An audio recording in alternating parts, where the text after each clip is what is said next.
Hello, my quilting friends. I'm Leah Day, a professional quilter, author, and online teacher. And this podcast is all about quilting, running a creative business, and balancing our busy hands with our busy lives. You can find the episode show notes and links to everything mentioned in this podcast at leahday.com. Enjoy the show.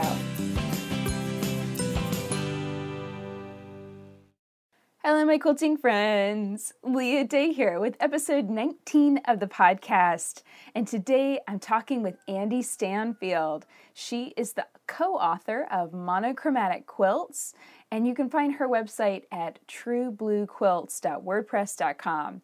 And we are going to be talking all about monochromatic quilts, why you should try making them, why they're really cool, and what it is about this particular quilting style that's so interesting. So I think you're really going to enjoy this. I don't think I've ever made a monochromatic quilt. The closest one was probably the first quilt I ever made. And talking with Andi and seeing her book has really made me want to make a monochromatic quilt. And if you think about it, it's so simple. It's just picking one color and then multiple shades of that color. And there's not really a way of picking the wrong color, you know? And I think that that's really nice. Sometimes it's easy to get bogged down with something and fearful of picking, you know, some fabric that's wrong or clashes with everything else. And when you go monochromatic, you know, you're working within one color and you're just picking, and it comes all about value in the shade that you're working with. And I think that's really, really interesting. So be looking forward to this interview with Andi coming up soon. I want to give you a little bit of a personal update first. We have so much going on this week, and you know, just lots of different things in progress, and I have been continuing my battle with the hoard. All of the stuff that is kind of filling up my house and really limiting my effectiveness. I feel like all of this extra craft stuff, fabric, yarn, fiber, all of it is getting in my way and stopping me from doing the things that I want to do. And so this week I went through my entire upstairs closet and pulled everything out, and it was a big giant mess. And I opened every bin and touched everything, you know, like, okay, I've got to touch it all and acknowledge that it's there and go through it and make decisions about it. And the inspiration to do this came from the book, The More of Less by Joshua Becker. I've been listening to that on it just as an audio book. It's a great book, really breaks down kind of, you know, why we keep too much, buy too much, and then how to start letting go of it, how to change the perspective and start letting go of it. And one of the things that helped me the most was just the mentality that all the stuff in my way is actually stopping me from pursuing the goals that I have. So what, you know, and I had to make some lists. It was like, what do I really want to be working on? I really want to be working on my goddess quilts.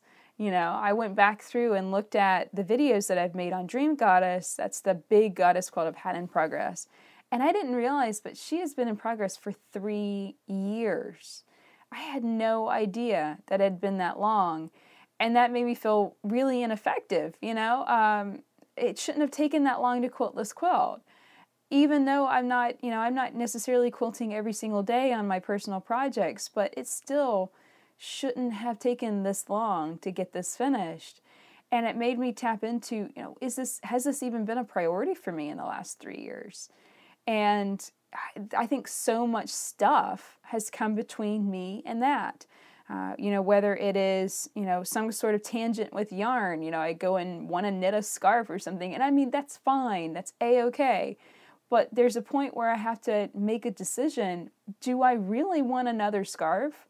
Or do I want to make this amazing, awesome goddess quilt that has been in progress for 3 years?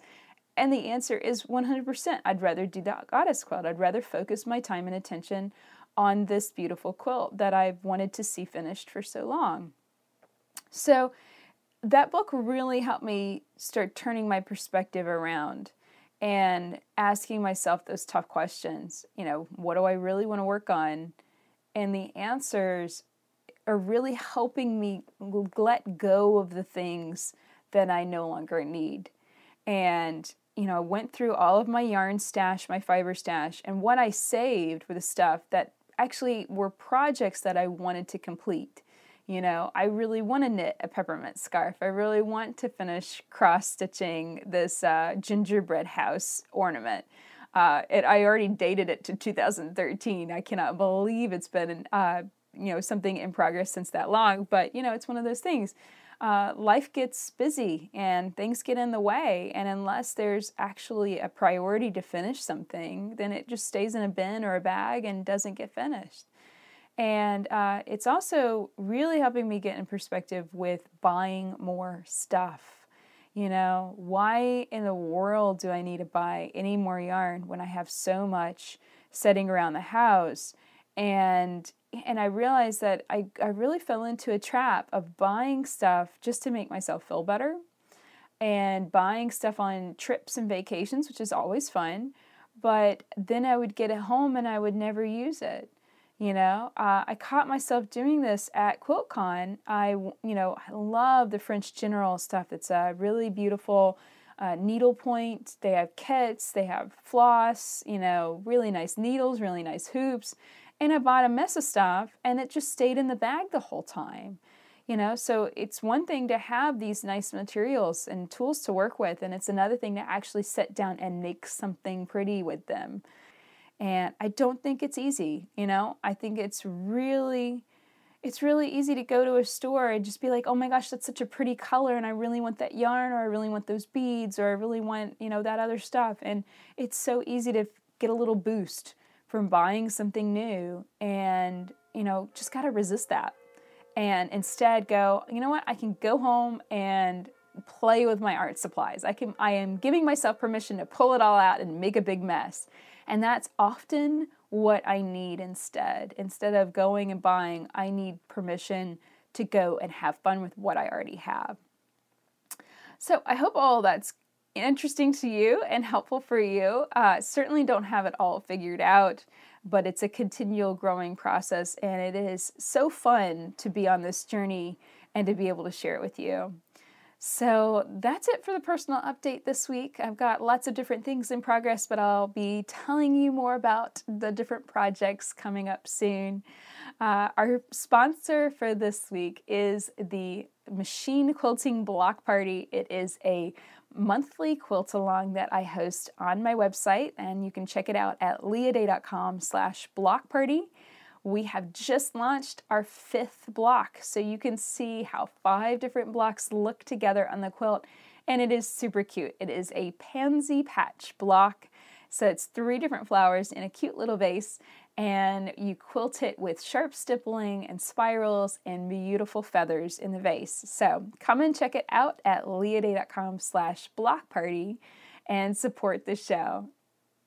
And now, here's the interview with Andi Stanfield. Hello, my quilting friends. Today, I'm here with Andi Stanfield, and we're going to be chatting all about color. Now, for a little introduction, Andi is a longarm quilter, pattern designer, and teacher from Phoenix, Arizona. She owns True Blue Quilts, a website devoted to quilty inspiration. She also co-wrote and published with her mother a book, Monochromatic Quilts, Amazing Variety, and they continue to collaborate on many different quilt projects. Welcome to the show, Andi. Thank you, Leah. It's so exciting to be here with you. Excellent. So tell me a little bit about how you got into quilting and how you became fascinated with color. Well, it's all my mom's fault. As you mentioned with our introduction, we are partners in this quilting journey, and her midlife crisis was to open a fabric and yarn store. And so we live fairly close to each other, and so I was helping her out, and you cannot be in a craft-based store without getting your hands dirty with all the fabric and yarn. So I learned to knit, and I started quilting. I had touched a sewing machine maybe twice before in my life, but just seeing all the fabric and inspiration, my brain was going a mile a minute, so I jumped in to quilting, and within 2 years I had purchased a long arm because I wanted to see projects from start to finish. And yeah, it's been a wonderful decade-long plus collaboration. Excellent. So, tell me about that point where you decided to turn it into a business. Was it, was there something that was a catalyst to that, or was it just kind of like, hey, this sounds like a good idea? Well, it was kind of a progression from, luckily I have a very supportive husband that allowed me to take over the loft in our two-story house and move the long arm machine into, his retreat space. So poor guy only has the garage now. But he never put any pressure on me to make money from the long arm, because a lot of people buy long arms with that intention of running a business. And yes, that was in the back of my mind because I was in a quilt guild. I was seeing all the customers come into the shop needing that service. So it's kind of a natural transition. But with quilting, you really have to have a variety of things going on to make money, because you don't have enough hours in the day to make money just from the long arm services. And I do have a lot of design ideas. I never want to just take someone else's pattern and do the exact same thing. I always want to put my own spin on it, whether with my own colors or turning the blocks a little bit or just tweaking it. So I wanted to get my patterns out there too. So yeah, it's just been a slow build, I guess you would say, in how the business developed. That's really cool. I completely understand what you're saying. I don't think I've ever made a pattern like straight from that pattern. You know what I mean? Right. Like, it's impossible. It's like, I don't know, it makes my skin itch or something. Right. I can't just do what someone tells me to do. And I think that there's just different quilters like that love to do a pattern straight from the pattern, and then there's other quilters that just can't. And I think that's what makes us designers, and I think that's awesome. So what was it about monochromatic colors and that color scheme? And can you define that for me real quick? There might be some quilters that don't know what that means. Sure. Monochromatic, when you use that term, I guess, in any art discussion, not that I'm a trained artist at all, but monochromatic just means at its root one color. But in the book, my mother and I wanted to explore the idea of a color family. So we didn't want to box ourselves in totally to, blue meaning only navy blue. We want to dive in, and that's where the variety comes in, is because there are so many shades and hues. And looking at an orange quilt, are you going to go towards the rust? Are you going to go towards the more classic fruity, citrusy orange? Are you going to go to the peachy, pale tones? Color is just beautiful. And when you start looking at one color family at a time, one name, it really gets exciting. And so we honestly were sitting at dinner one night talking about, it would be fun to write a book and do some quilt designs. Well, looking around, nobody's done a monochromatic book. So we were kind of thinking of a way to get into the publishing aspect of it and get our books on the shelves and have it noticed. So yeah, we just took off with that theme, and then came up with the stories of each color. That really spoke to me, because there are so many different connotations and emotions that come up when you talk about different colors. Absolutely. And do you believe that certain colors make you feel certain ways? Like, I have this room that I'm in right now is painted yellow, and sometimes it feels like annoying to be in here too long. And then we painted the basement blue, and this one room in the basement blue, and I swear everyone is calmer in that room. Do you believe in that stuff? I think it really does.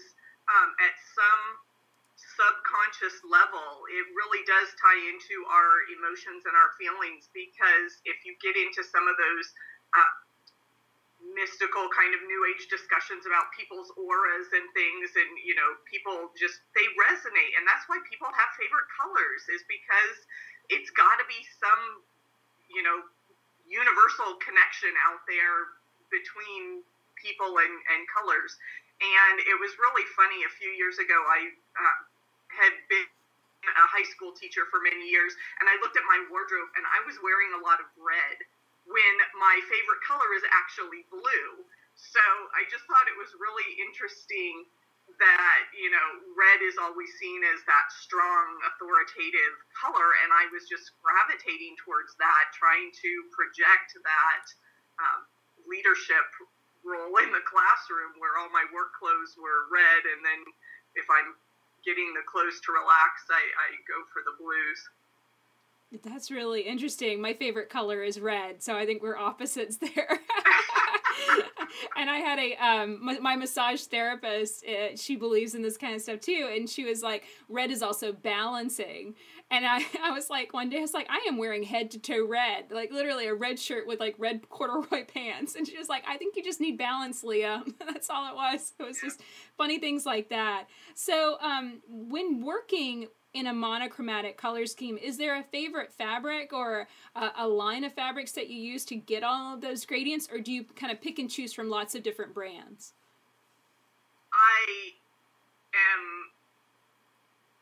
not a devotee of any one fabric company. I'm sorry to say to all those, you know, people that are just diehard fans of one house, I guess you would say.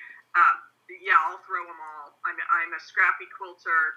That is the benefit of my mom has now closed her fabric shop, but obviously with lots of leftovers, and we love to shop. So we say in the book that one of the reasons that you need to make a monochromatic quilt is to draw down one aspect of your stash so that you can go shop for more fabric. And so, yeah, we throw it all into the mix, and then we just pick it and choose. And that is what I like the best about the quilting process. I mean, I can't, equal opportunity. I love all parts of the process. When people say they hate the binding or they hate, you know, putting on borders or anything, I really don't have a least favorite because I love everything, but I really get energized by picking out fabrics and finding those combinations that really bring that sparkle, that pop to the whole layout. Yeah, and something I noticed, I went to QuiltCon just a few weeks ago, and there were a lot of interesting uses of monochromatic colors, and I found them predominantly very, like, soothing. Even when they were, you know, like a bright red color, is there something to that? Like, when you look at a monochromatic quilt, is there something just kind of solidifying about that? What do you think? I would agree that if you keep things all in the majority of one color family, then yes, you can get that soothing effect, that stability or unity might be other terms that you put with that image. But I also see a lot, especially with the modern quilt movement, they'll stay within one or two complementary colors, and then there's always that surprise, that one oddball pop. And speaking of QuiltCon, I've looked at quite a few pictures of the Best in Show Bling, that awesome diamond faceted quilt, and looking at the individual colors that she put into that quilt, it was fascinating to see some of those reds and burgundy purple shades mixed in with the blues and some more of the neutral colors that you'd expect, and that most people giving a quick glance say, oh yeah, diamonds, they're going to have that whitish tone. But and so, yeah, you can dive really deep with monochromatic, and that's what gave us such a wonderful time looking at each individual color family and then figuring out how to best express that in a quilt. And do you feel like you've only scratched the surface? Like, you know, writing one book, in my opinion, it's a good way to dive in and, like, learn more about a topic. But do you feel like you want to keep going, like keep digging into monochromatic quilts specifically? I have found that it has carried on in the quilts that I make today. That yes, I look at fabric in a much different way, and when I am planning quilts, I will look for that one color that I'm going to highlight, or that's going to be the color for that new project. So yeah, it does, I get why artists go work in series, because you start something and it just takes you off on a very long path sometimes to really explore the full theme of whatever the topic is. Absolutely. And tell me about planning a quilt. Like, do you have any tips for somebody that's wanting to make a monochromatic quilt, and how do they get started? What's the first step? Well, this is the chicken and the egg question in the quilt world, is do you start with fabric or do you start with pattern? So I guess it's whatever strikes your fancy that day, I suppose. If you're walking through a store or browsing through a shop and see a pattern, then sure, say, okay, yeah, let me see what I can do, and then go pick a color, whether it's rolling a dice or, like I said before, looking at your stash and saying, oh gosh, I really have a lot of yellow. Maybe I should work in that color family for a while and pare that down a little bit. But a lot of times I'll start with a fabric and then work off of that to develop the project. A lot of times I'll lay out a few blocks in EQ7. I use design software a lot to start my quilts, and then just play with colors. And I have not taken the time to upload a lot of fabrics into my EQ7 software, and I know that's an option. That's one of the benefits of that platform. So I'm just using their basic rainbow of colors that's already in the computer, and then from there I go to my stash and pull different fabrics. And I've noticed over the years that I've been quilting that I've moved away from a lot of those novelty prints and the big multicolor graphical prints and gone towards more tone on tone. I'm not a truly solid fabric lover. I haven't worked a lot with the solids, but I do like some more of the things like Moda marbles, or grunge right now is a really cool tonal fabric that I like to use. Yeah, I love those too. Anything that reads as a solid but kind of gives you a little bit more oomph, a little bit more variety in there. I love hand-dyed batiks that have that kind of color wash, but I don't like any kind of print or anything in them because I find that really distracting. So why do you think you've moved from print? Is it the quilting that has evolved, or is something else?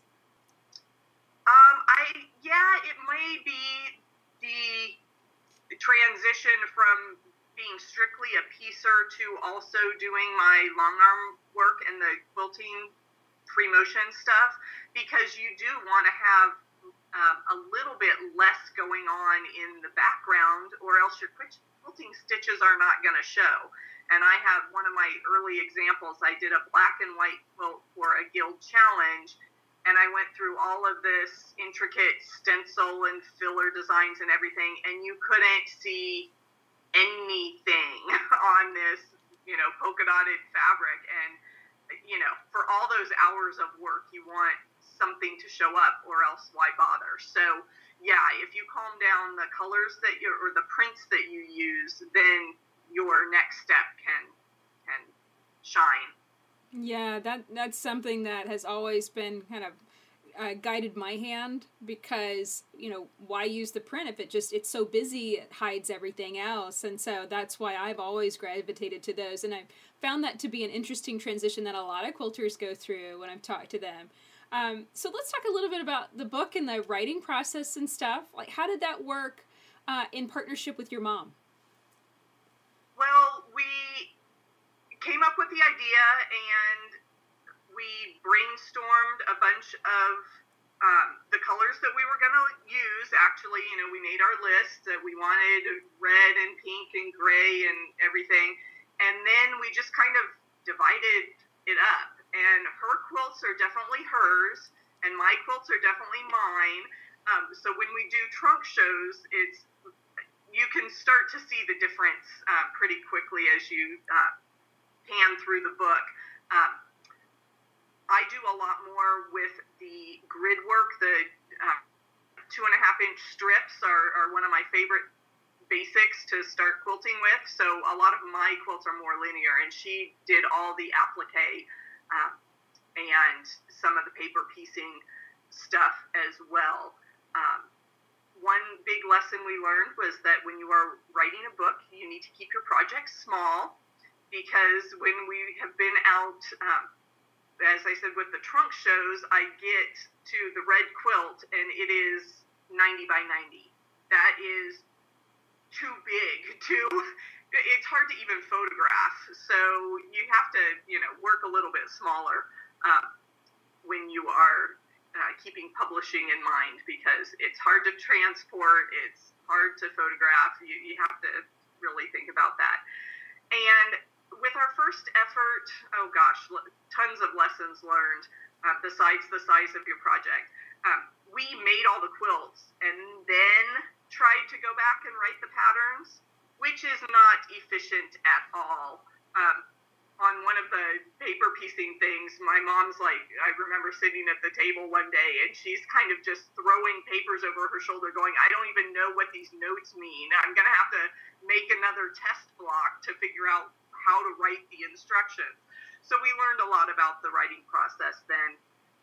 As I said, she's only about 20 minutes away from me, so we would just schedule days to work on the book and either sew or write and edit. And we did a lot, obviously, with things like Dropbox and shared files that we could send things back and forth.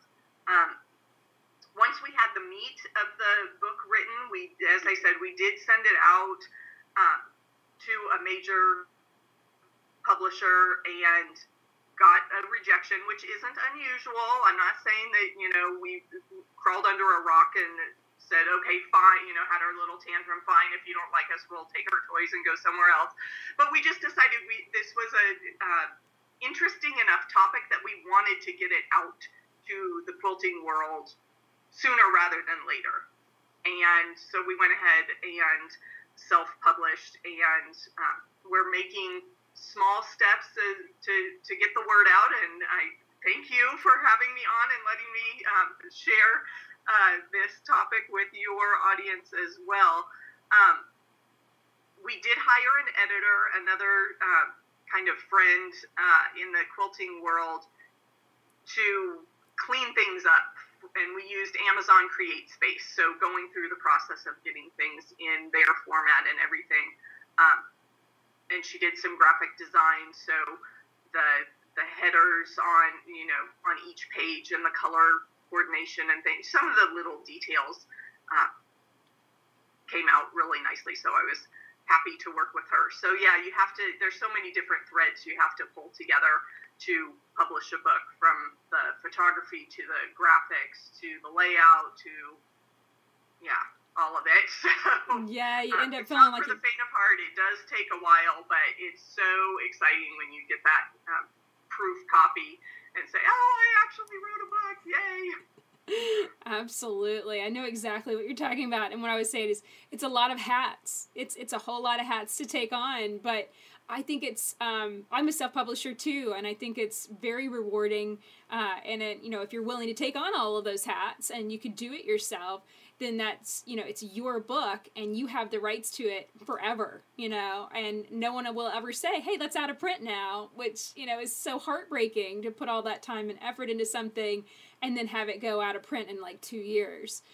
So I think that's so wonderful that you created this with your mom, and then it's something that then, years down the road, somebody can be like, hey, look, grandma made this, with great grandma, or whatever. So I think that's super, super cool. So tell me about let's dive a little bit more into the writing process. Do you think it helped having a partner and kind of keeping both of you on track? And was that ever a struggle? We were pretty independent from each other. Like I said, we kind of divided that first book into, I say his and hers. we divided it into moms and daughters quilts. So, we each wrote the instructions for our own projects. So that, some people may sense that kind of, what am I trying to say, split personality, reading one pattern and then going to another, and they're like, wow, this doesn't flow. So from an editorial perspective, we perhaps could improve kind of the standardization of the instructions there. We are collaborating on another book, and I am doing all the writing for that second book. So there should be a lot more consistency there with the instructions. Back to the monochromatic book, I wrote all the little introductions. Mom edited things. So, yeah, I would say that even if it wasn't a strict 50-50 split on duties, that it never felt like a terrible burden. So, I guess when you're working on these things that are your babies, your labors of love, then it's all fun and we're all enjoying the process. Absolutely. And, I'm asking mostly because I'm in the middle of a book, and it's hard to make myself sit down and write the hard parts. Like, I'm at the part of writing all the patterns, and I've pieced them and I've kept my notes and stuff. But, you're right. It's very tough to sit down and get it all organized and have that system and kind of format it in that way where it's very consistent through each pattern, even when each pattern is very different. And that's the thing that I've been really wrapping my brain around. And so it's really good to hear, your collaboration with your mom and how that made things almost probably a little bit easier than working completely by yourself. So you're planning on writing more books. I think that's excellent. So what's your plans? Like, what's the next book going to be about? We are writing a book of angle play patterns. Angle play is a set of triangle templates that help you get split rectangles, basically, with these templates that everything goes together. They make really intricate designs, more stark graphic, pinwheel type star designs, and there are a couple books and patterns out in the quilting world with angle play, but it could be a lot more, and we're hoping to push it forward that way.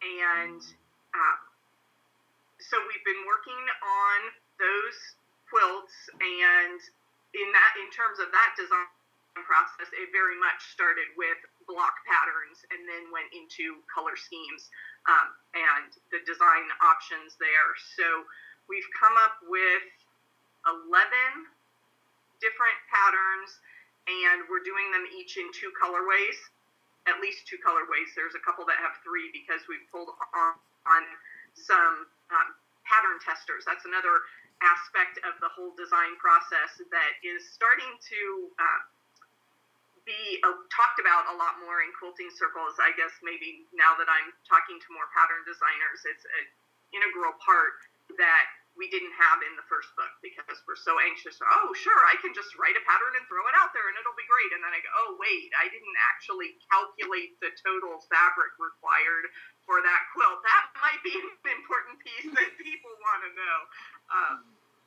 So yeah, just little bits like that, and getting that feedback ahead of time is important too. But with any editorial task, you have to balance the feedback. Is this, a person being nitpicky because they're an experienced quilter and they just do things differently because they know how to do it? Am I really not explaining it clear enough? Are they just off in their own world and, did they just miss that sentence right before? And yeah, it's been an interesting perspective going forward. But I'm totally off topic. I ramble. I'm terrible. You're totally fine. You're totally fine. I completely agree with you. I've got a free quilt pattern. My free quilt patterns, I kind of put them out there, and it's like, it's free. and enjoy it, but I'm not really going to do a whole lot of back and forth to like really hold your hand because it's a free quilt pattern. And there's something about how I wrote this one pattern that is confusing to a certain type of quilter. But if they have more experience, it's not confusing at all. So it's like, it's one of those things like, I feel like I wrote it good enough for me, but probably not for someone that's just getting started. And it's trying to have that experience in mind when writing. And that's sometimes really hard. If you've been quilting for 10 plus years, there's a lot of stuff that you just kind of take for granted. And it's hard to put yourself back in the shoes of a beginner who's just cutting fabric for the first time. So, right. And with these specialty templates, we have had some people test our patterns that have made multiple quilts with these templates. So they're going to have a much different perspective. So we're also making sure to reach out to some beginners and say, okay, here, I'll read through my pattern. I'm here to show you how to use the templates. Tell me what other information you need to make this clear, because we really do want the book to be useful to people that are just, starting, have never used these templates before and say, oh, hey, I'd like to try these new patterns with this different star look to them. So, but we're not going to be there to hold their hand. That's the other exciting part of the quilt world that I think is expanding right now are the online teachers. And you've done a great job of blazing a trail for so many people in that area that it's exciting to see the possibilities to reach out to people across the country, across the world, and get them working on similar projects and building that community. Absolutely. Thank you. Yeah. I think teaching online, it works for me because I'm able to stay home with my family, and I think it's a wonderful way of connecting with people, like you said, all around the world, because, I can show up somewhere and teach 20 people, but that's a one-shot deal. And then it's my time and effort. I mean, it's so much effort to show up and do that. And then it's only 20 people versus, shoot a video and thousands of people can watch it. That's my perspective, at least, and I think that's really good. Tell me about the templates. Are you going to manufacture those yourself, or are they already created by another manufacturer? They're already available. Julie at Off the Wall Quilt is the distributor for Angle Play, and I would encourage everyone, take a look at her website. We're collaborating with her. We partnered with her. She's excited about the book coming out. Yes, and so our book and her templates are going to work together. And hopefully people will get excited about all the things you can do with these fancy half rectangle triangles. That sounds really awkward, but if we refer to half square triangles, then we need to expand our vocabulary too to talk about half rectangle triangles. I think that's so cool. I'm so intrigued. I've got to go check this out now. So I think that's so cool. I just got into template making myself, and I think it's such a neat thing to kind of add one more extra thing to the quilting world, yes, and then you can do so many unique things with it, and it's always goes way beyond the quilter that manufactured it, so I think it's wonderful that she's collaborating with you, because, that's win-win, a book made with the templates, that's excellent, it's wonderful. Now, are you going to do more monochromatic color schemes within this book, this new book? Yes, as I was saying that, I've got this monochromatic mindset now, and I keep telling my mom that we're going to have to just set up a camera when we start a new project, because it's so much fun to have that conversation when you're starting a new project, that we go, okay, well, what do we want to do for this next quilt? Oh gosh, we've done a lot of green, we need some blue. So then we go to the stash cabinet and start pulling blue fabric. Oh, this one's too purple, and that doesn't have enough contrast. And there's so many questions that you ask as you develop that project that it's just a lot of fun. to get going. So yes, the monochromatic has carried through. I don't know that any of my new quilts are completely 100% within one color family, but we do a lot of coordination. Like I'm thinking of one that's primarily green with pops of yellow. So it does carry through. Excellent. That sounds really awesome. I can't wait to see this new book when it comes out. So, this is always the question I end with, and this has been such a fun interview. So what are you most looking forward to in the next 5 years? Is it the new book? This could be personal and could also be, your business and your quilting life.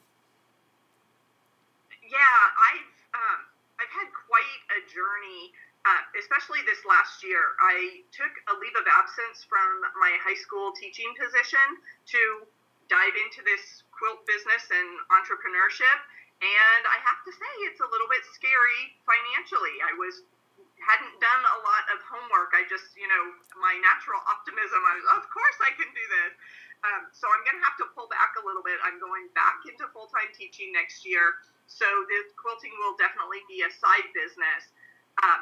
So I'm hoping in the next 5 years that I can have that transition again out of the classroom and back to full-time quilting, because I would like to get out and teach in other places and, develop that. So I'm really looking forward to business growth, exciting new stuff with quilt patterns and design. And I think that quilting is a wonderful activity. It brings people together. It just increases the love in the world, which is always a good thing. So absolutely, I completely agree. So let everybody know where they can find you online and follow you. I am online at truebluequilts.com. That is my primary website. You can find my patterns and the book and blog posts, so you can explore. You'll see a lot of my Leah Day influences on my Free Motion Monday series, so thank you. Instagram is another place where you can find me a lot of times with my @truebluequilts. Let's see. Facebook, the group actually starts as Andi True Blue Quilts. And yeah, I thought it was pretty funny. The other day, I just got a notice that another quilter has come out with a book, and the title is True Blue Quilts. So if that headline pops up, she's done a lot of traditional patterns reimagined, but we can all share the space. So yeah, I try to be everywhere with True Blue Quilts. Excellent. Well, thank you so much for coming on the show. I really enjoyed talking with you about monochromatic color and your book. Thank you so much, Leah. Have a great day. So that's it for this episode. If you'd like to find more episodes of the Hello My Quilting Friends podcast, check it out at leahday.com/podcast. We have a player that will play through all of the episodes shared so far, so you can binge listen for hours on end. Until next time, let's go quilt.